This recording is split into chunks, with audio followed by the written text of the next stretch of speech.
এই ভিডিওটা ইনস্টাগ্রামে তোমরা কম বেশি প্রায় সবাই দেখে ফেলেছো।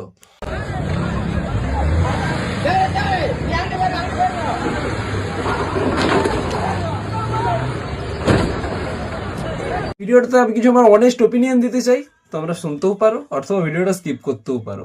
এই ভিডিওতে প্রথমত ভাইকে GTA 5 খেলতে দেওয়া হয়নি বলে সে রিয়েল লাইফে এইভাবে কার নিয়ে ঢ্যামনামো করছে।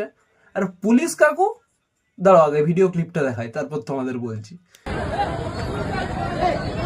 আবে পুলিশ কি ভার্দি কি রেসপেক্ট, মানে ভিডিও বানাচ্ছে এই সিচুয়েশনে। আরে ভিডিও পাবলিক দিবে, সোশ্যাল মিডিয়ার যুগ এখন, কেউ না কেউ ভিডিও করবে, তোমার কাজ কি কাকু? আরে যাও চাবি ছাড়াও ওর কাছ থেকে। আর মানে আরেকটা পার্ট দেখাচ্ছি তোমায়, দেখো, মানে ওটা দেখলে তোমাদের একদম মাথা খারাপ হয়ে যাবে একদম। ওই পার্টটা দেখো জাস্ট।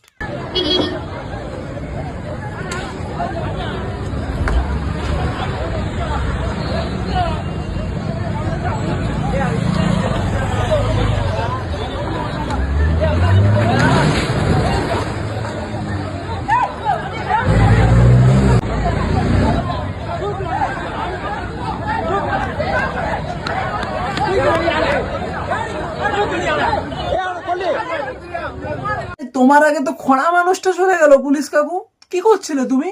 জবাব দাও। মানে টিকটক টিকটক বানাও, এগুলো খুব ভালো লাগে না? এগুলোই চলে এখন মার্কেটে, তাই না? আরে ফোর্স ডাকো, তার আগে যে নিজে প্রোটেক্ট করো। তুমি ওই ভর্তিটাতে আছো, ওটা তোমার ডিউটি। ভিডিও বানানোটা নয়। প্রুফ কালেকশনের জন্য পাবলিক ভিডিও করতে জানে। ভিডিও তুমি প্রুফ কালেকশন সিসিটিভি ফুটেজ থেকেও পেয়ে যাবে। সবার আগে পাবলিককে সাপোর্ট করো, পাবলিককে বাঁচাও, যেটার জন্য তোমাদের ডিউটিতে রাখা হয়। ব্যাস, এটা কোনো রোস্ট ভিডিও ছিল না। এই রিপ্লাইটা দেওয়ার জন্য মনটা চুলকাচ্ছিল, বানিয়ে দিলাম। ব্যাস, ভালো লাগলে ফলো করে দিও।